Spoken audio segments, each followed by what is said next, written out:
आनंद लो प्रतिदिन का जीवन का में स्वागत है। मुझे खुशी है कि आज आप आए। यूथ विद ए मिशन के स्थापक लॉरेन कनिंघहैम ने अनेकों लोगों को उनके जीवन में सही मार्ग ढूंढ निकालने में मदद की है।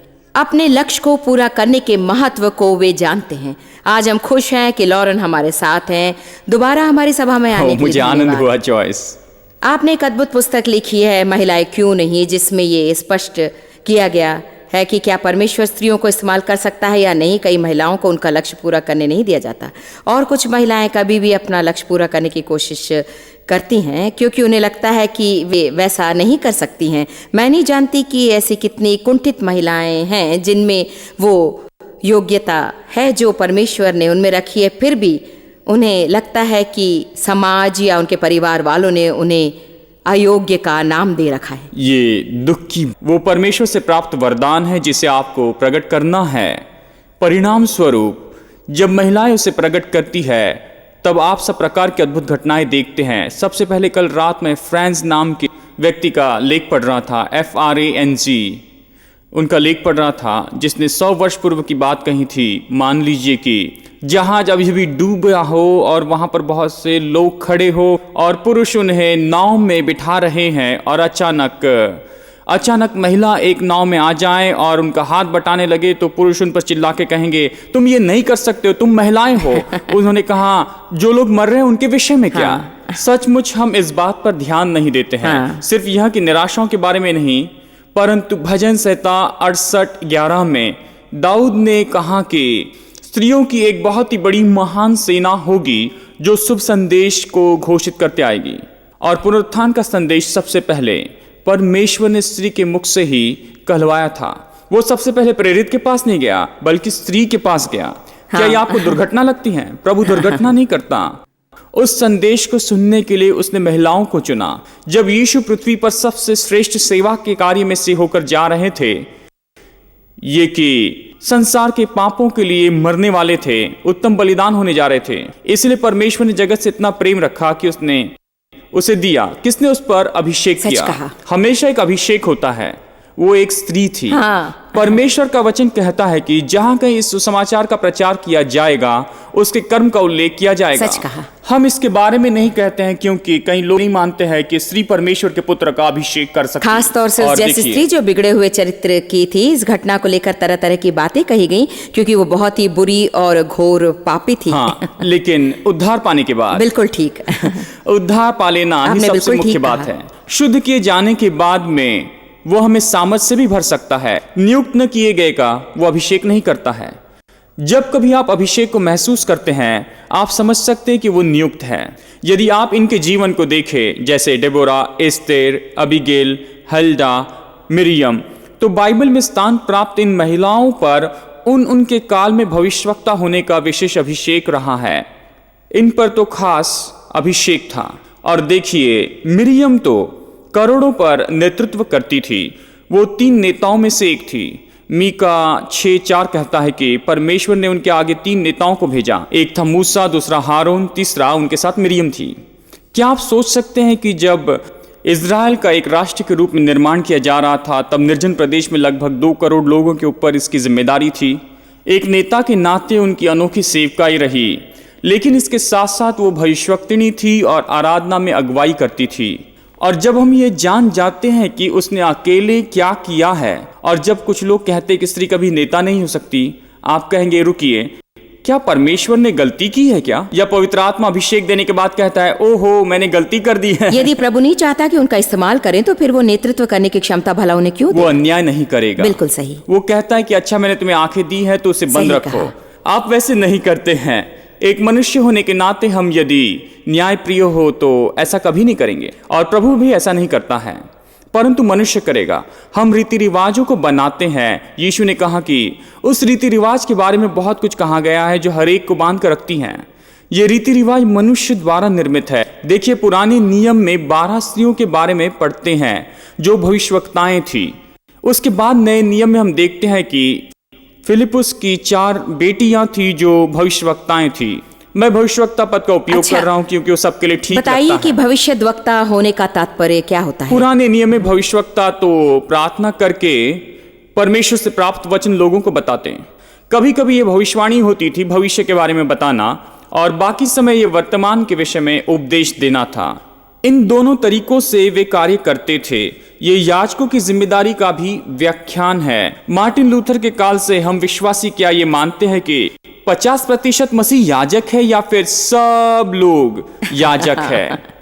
यदि हम याजक है तो हमें उसका एहसास होना चाहिए। पहला कुरिन्थियों 14 अध्याय में कहता है कि जो भविष्यवाणी करता है वो उन्नति करता है, जो कि एक शिक्षा देने की सेवा है। मैंने सच्चे भविष्यवक्ता को कभी शिक्षा न देते हुए नहीं देखा। शिक्षा देना उसका एक अंश है, क्योंकि प्रचार करने के लिए परमेश्वर का वचन जरूरी है। हाँ, वो केवल ये कहना नहीं कि परमेश्वर यूं कहता है, बल्कि बाइबल आधार पर उसकी व्याख्या करनी चाहिए। क्योंकि देखिए, ये तो हमारा निर्देश ग्रंथ होता है, हमें सदा परमेश्वर के वचन में ही देखना चाहिए।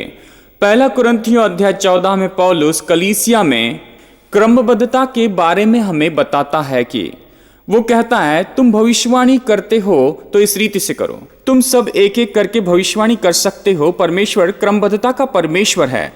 आगे वो इसी रीति से अन्य भाषा के बारे में कहता है, एक अनुवाद करने वाला हो ताकि वो समझ सकें।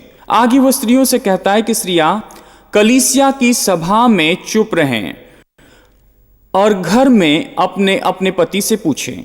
ऐसा क्यों है? क्योंकि यूनानी व्यवस्था के अनुसार स्त्रियों को शिक्षा नहीं देनी चाहिए थी। वो व्यवस्था के विरुद्ध था। उन्हें अनपढ़ रखा जाता घर पर उन्हें अपनी माता से शिक्षा प्राप्त करना था, पुरुष से नहीं सीखना था। तो पौलुस जब कहता है कि घर पर अपने अपने पति से पूछे, तो वो कह रहा था कि यूनानी व्यवस्था को तोड़ दें। उसने तिमोथी से भी यही कहा कि अब उसे सिखा, क्योंकि वो व्यवस्था का विरोध करने को कह रहा था, क्योंकि परमेश्वर की व्यवस्था ही महान है। और देखिए, जबकि उन दिनों में स्त्रियों को आराधनालय में शामिल किया जाता था, तब उनके लिए नई बात थी।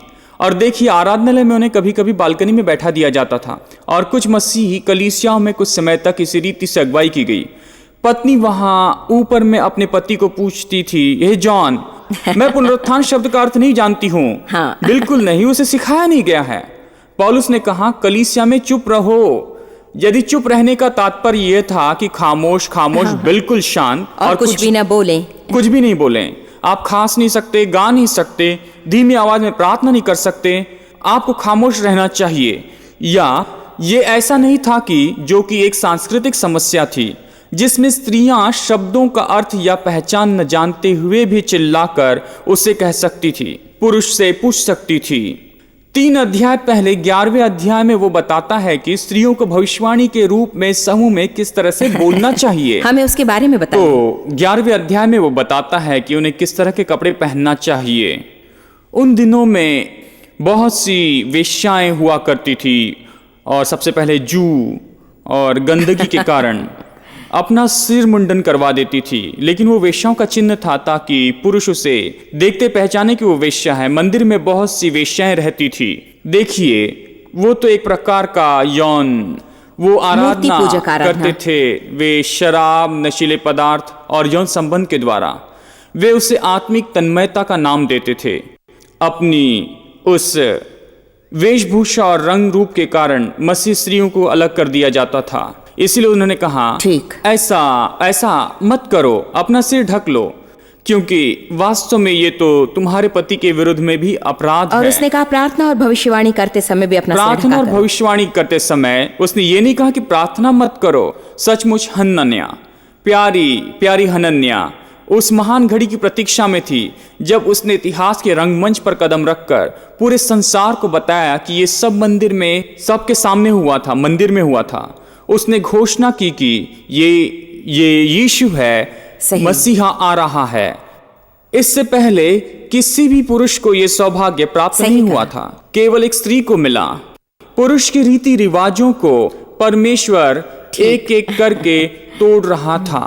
पौलुस ने, यीशु ने यूहन्ना के 4 अध्याय में कुएं के पास के एक स्त्री के द्वारा उसने वहां सांस्कृतिक नियमों को तोड़ दिया। सबसे पहले यह कि वो कौन थी। वो ऐसी स्त्री थी जिसके 5 पति थे। वो एक ऐसी स्त्री थी जो कि एक समरी थी, समुदाय से अलग रखे जाने वाली, अलग की गई स्त्री। यीशु ने उससे समान व्यवहार किया, जैसे वो समान हो। उसने उसे एक इंसान मानकर आमने सामने बातचीत की। उसने उसे उतना ही सम्मान दिया जितना कि किसी दूसरे व्यक्ति को देते हैं। उससे एक अद्भुत अनुभव पाने में उसने उसे अवसर दिया और वो एक प्रचारिका बन गई। वो अपनी कथा सभी लोगों को सुनाने लगी। लोगों ने नहीं कहा चुप रहो तुम स्त्री हो। उसने हर एक को सुसमाचार सुनाया और परिणाम स्वरूप बहुतों ने विश्वास किया। आज यहाँ बैठे बैठे बातचीत करते हुए मैं बस सोच रही हूँ, और मैं जानती हूँ कि करोड़ों स्त्रियाँ इस कार्यक्रम को अवश्य देख रही होंगी। उनमें से न जाने कितनी निराश और असमंजस्य में होंगी और कितनी वे असंतुष्ट होंगी। और सचमुच मैं प्रार्थना करती हूँ लॉरेन की इन कार्यक्रम के ज़रिए परमेश्वर उन्हें ये समझने में मदद करे कि यदि वे किसी का नेतृत्व करना चाहती हैं तो वो गलत बात नहीं है, या उन्हें लगता है कि उनमें प्रचार करने की क्षमता है या कोई व्यापार करने की योग्यता है, तो उसमें कोई बुराई नहीं है, क्योंकि वे भी समाज में आगे आकर कुछ असाधारण व विशिष्ट कारनामे अवश्य कर सकते हैं। हम छोटा सा ब्रेक लेंगे और हम आपको ऐसी चीज़ें दिखाएंगे जिसके बारे में हम आपको बताना चाहते हैं, और उसके बाद हम लौट कर इस विषय में और भी बातें करेंगे।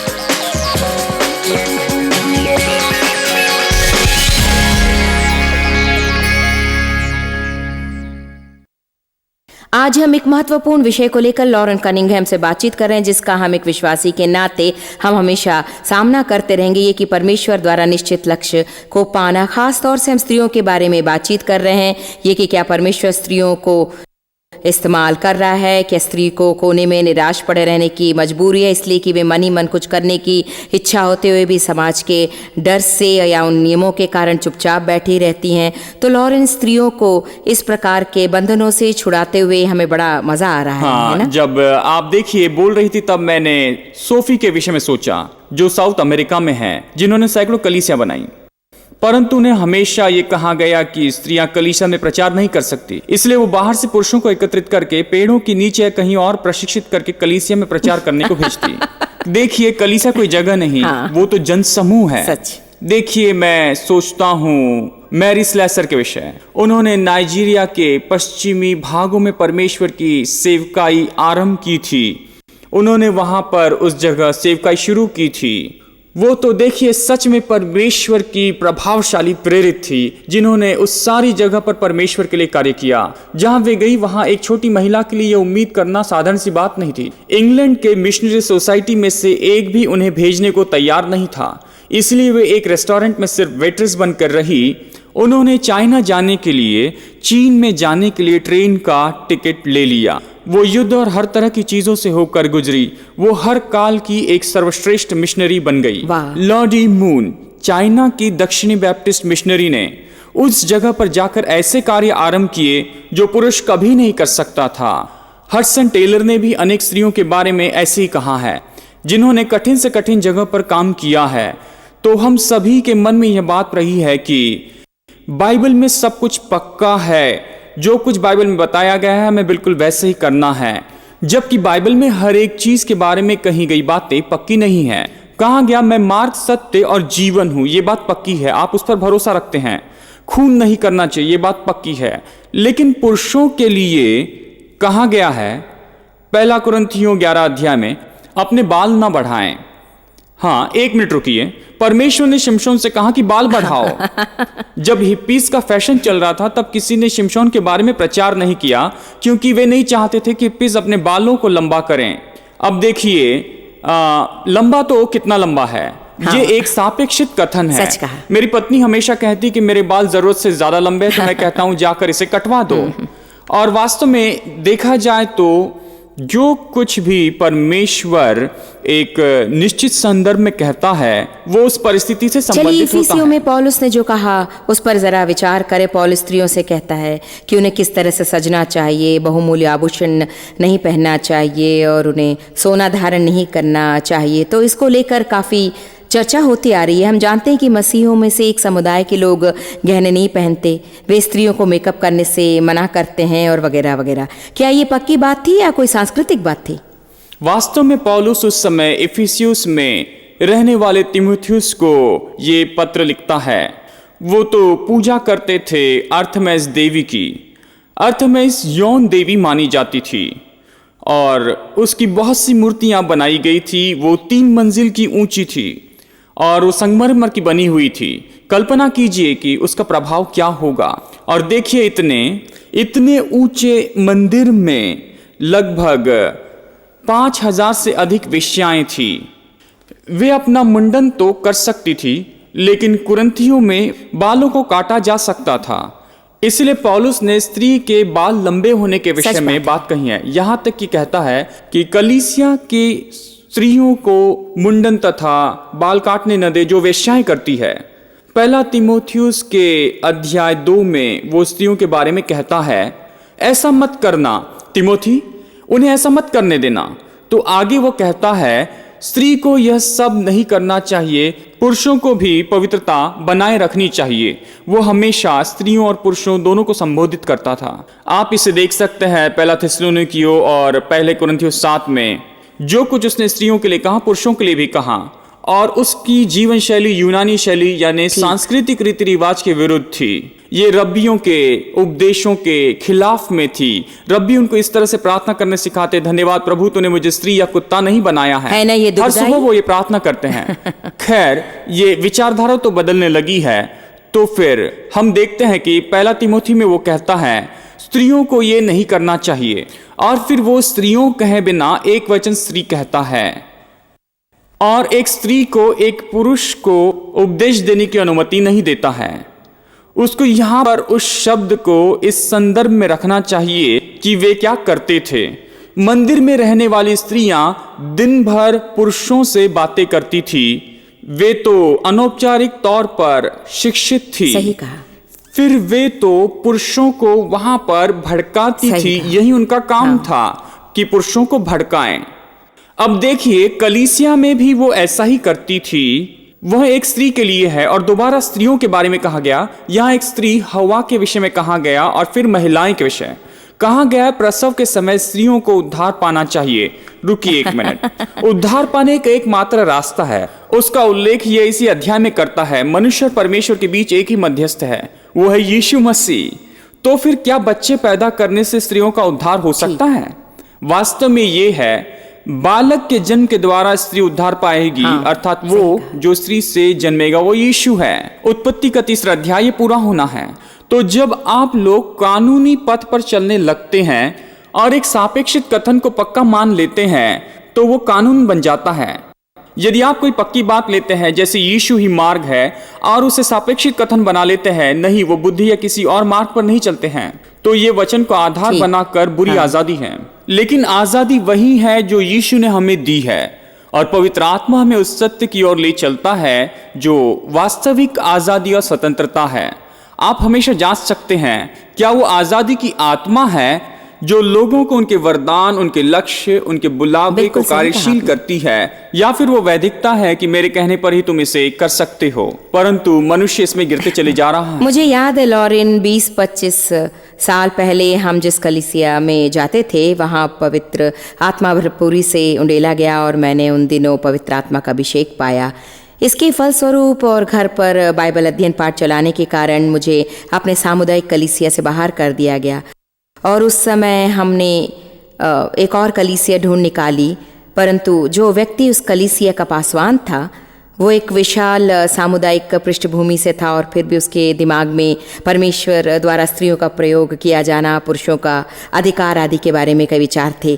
एक दिन जब हम कलीसिया से बाहर निकल रहे थे, अपने मन में ये बात रखते हुए कि पिछले 2 सालों से मैं अपने घर में बाइबल अध्ययन पाठ चलाती हूँ, उसने मेरे पति से मुलाकात की और हाथ मिलाते हुए कहा कि देखो भाई, तुम्हारे घर में तुम्हें ही बाइबल अध्ययन पाठ चलाना चाहिए, तुम्हारी पत्नी को नहीं। खैर, डेव और मैं नवजवान मसीह होने के नाते तथा सचमुच अपने ऊपर के अधिकारी की आज्ञा का पालन करने की इच्छा रखने के कारण हमने सोचा लगता है मुझे ऐसा नहीं करना चाहिए, इसलिए घर जाकर डेव सिखाने की कोशिश करने लगे। सर्वप्रथम डेव ही पहले आपको बताएंगे कि उनमें बहुत सी योग्यताएं हैं, परंतु एक प्रचारक होने या सिखाने की क्षमता उनमें नहीं है। परमेश्वर ने उसके लिए उन्हें नहीं बुलाया। और दूसरी ओर मैं जो कुछ देखती हूँ उसके बारे में शिक्षा देने की इच्छा रखती हूँ। मैं हमेशा दूसरों की मदद करना चाहती हूँ। यहाँ तक कि जब मैं हाई स्कूल में थी मैं लोगों की मदद करना चाहती थी। मैंने सोचा कि शायद मैं मनोचिकित्सक बनूंगी और लोगों की समस्या दूर करने में मैं उनकी मदद कर सकूंगी। और साथ ही मुझ में लेखन क्षमता भी थी। मेरे अध्यापक मुझे प्रोत्साहन देते और कहते कि मैं स्कॉलरशिप पालूँ ताकि लेखन क्षमता का मैं विकास कर सकूँ। तो परमेश्वर ने हमारे अंदर जो क्षमताएं रखी उन्हें हम देख। तो फिर हमारा आदर्श कौन है? हम यीशु का अनुकरण करते हैं, परंतु वो हमें एक निश्चित बुलावा देता है और फिर वह प्रकट होने लगता है।